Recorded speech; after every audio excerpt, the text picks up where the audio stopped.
naman, mga kababayan, ito naman ang pag-usapan natin ngayon. Nakikita nila na mukhang alyansa po, ang alyansa ay sinabotahe mismo ni Toby Chanco. Bakit, mga kababayan? If you are going to remember, si Toby Chanco ay against the impeachment. Sabi nga niya, dahil sa impeachment na yan, wala tayong nakuha. Hindi natin na-secure ang boto sa Mindanao. Hindi kaya, mga kababayan, di ba? Sinadyang matalo ni Toby Chanco ang alyansa para i-save si Sara Duterte. Oy, JP, bakit mo nasabi yan? Mga kababayan, pag-usapan natin etong sinasabi ng abogado ni Leni Robredo na si Barry Gutierrez.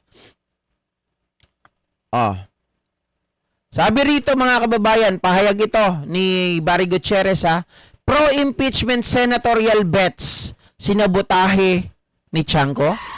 Questionable. Pero sabi niya, baka naman ayaw niya alyansa campaign manager Toby Chanco talaga sa impeachment. Baka sinadya niyang pabayaan ang Mindanao para siguradong hindi makalusot ang boto para sa impeachment sa Senado. If that is the case, this was never about campaign strategy. It was political sabotage, sabi ni former Vice Presidential Spokesperson, Attorney Barry Gutierrez. Mga kababayan, he has a point. Di ba? He has a point, Ma'am Eva Punsalan. Bakit kanyo, mga kababayan? Kung siya po ay against sa impeachment trial ni Sara Duterte and he is or he was the campaign manager of the Alyansa, mga kababayan, he could do something. He could do something to secure na itong si Sara Duterte ay hindi mai-impeach sa Senado. And the possible reason, the possible way, the possible remedy, mga kababayan, is to sabotage the Alyansa. Diba? Huwag mong panalunin. Ilaglag mo yung Alyansa. And that's for sure, sure ball ang pagkapanalo ni Sara Duterte. Diba? Siyempre, pag ang nakapasok, mga kababayan, mga ka-GP Natics, ay yung wala sa alyansa, masisiguro mo, masasabi mo na lamang. Diba? Lamang kayo kasi yung mga nakikita ko, yung mga nalaglag, yun yung mga, si Abby Binay, yan po yung talagang bumabanat kay Sara Duterte. So, ibig sabihin, yan ay pro-impeachment. Diba? Itong si Abalo, sabihin mo natin yan na hindi nagsasalita, mga kababayan, mga ka-GP Natics. Pero yan ang nakikita natin na dikit ni Pangulong Bongbong Marcos. So therefore, boto yan para sa i-impeach si Sara Duterte. Sino pa yung mga iba?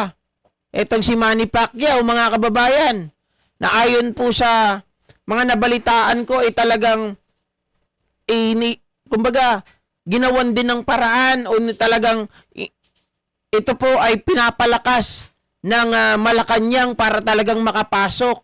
So, pro-impeachment din yan. Sabi ni Ma'am Lea Corpus, may point ka, JP. Yan din ang naisip ko. Mga kababayan, ito ang pinakamadaling paraan para manalo si Sara Duterte. Alam po natin na may pera pa rin ang mga Duterte. Kita mo, sinicure nila sa Davao na makuha lahat ng posisyon doon. Pinagtibay nila na walang sino man ang pwedeng kumuha ng posisyon sa Davao. At alam naman din natin na ang si Duterte, bago mapunta doon sa dahig, at kahit yung mga senatoriables nila, ang sinisigaw, mga kababayan, Duterte. Diba? Para para pag nanalo yung mga senatoriables natin, secure na daw si Sara sa impeachment. Tapos bakit ngayon, mga kababayan, 'di ba, umuugong dito itong si Toby Chanco ay gusto rin makuha ang speakership. Hindi kaya Pag nakuha niya ang speakership, mga kababayan, simula na ito ng gusto niyang pagpapalaglag sa gobyerno natin. Kasi marami na itong binibitawan ng mga salita ngayon eh. Against dito kay speaker. Ang sinasabi niya pa nga ngayon, lahat daw ng mga kongresista na yan ay pre-measure na kung hindi pipirma ay hindi bibigyan ng pondo ni speaker. Sabi niya, di ba? Na binibili naman ni Amy Marcos. Yun ay maliwanag na paninira. Oh, ano, sinisiraan mo ito? To put blame on them? At the same time, mga kababayan, para masira yung tao na yon at papalitan mo? Oh. Shoutout sa mga politikong nanalo. Let's bound to separate our country para magkaalaman na. Duterte versus Marcos para magkaalaman.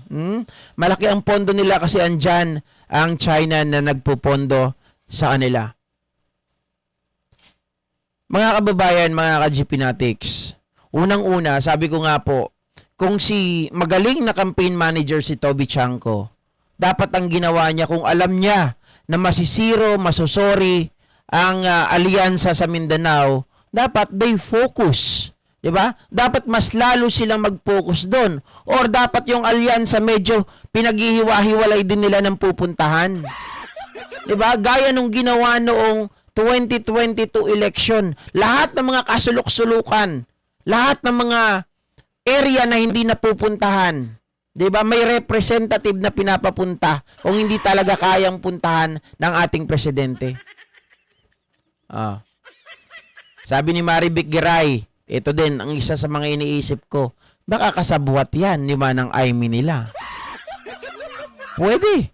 Mga kababayan, may binitawan si Amy Marcos na sabi niyang ganon. Kapag tumistigo daw si Toby Chanco, ay kakasuhan niya daw yung pinsan niya. Diba? Oh.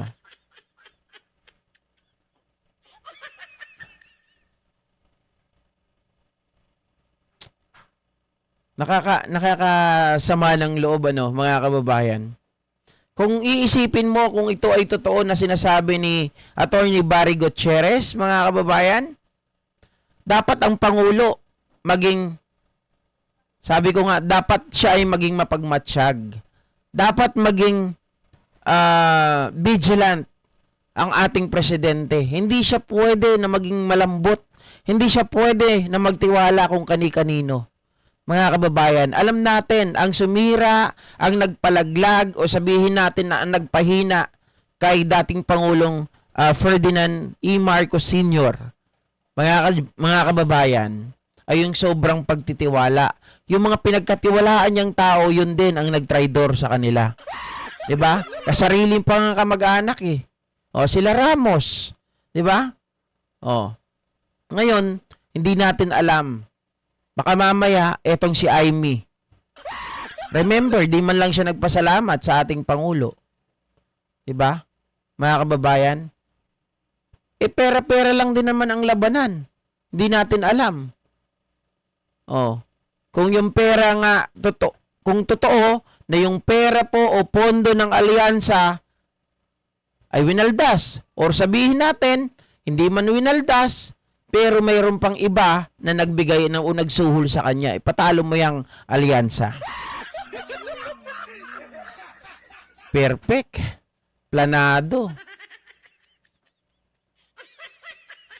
Pero yan ay again, mga kababayan, yan po ay naglalaro lamang sa ating maruming isipan. 'Di ba? At base din po doon sa sa mga analyst na nagbibigay ng sa kanilang sariling political opinion.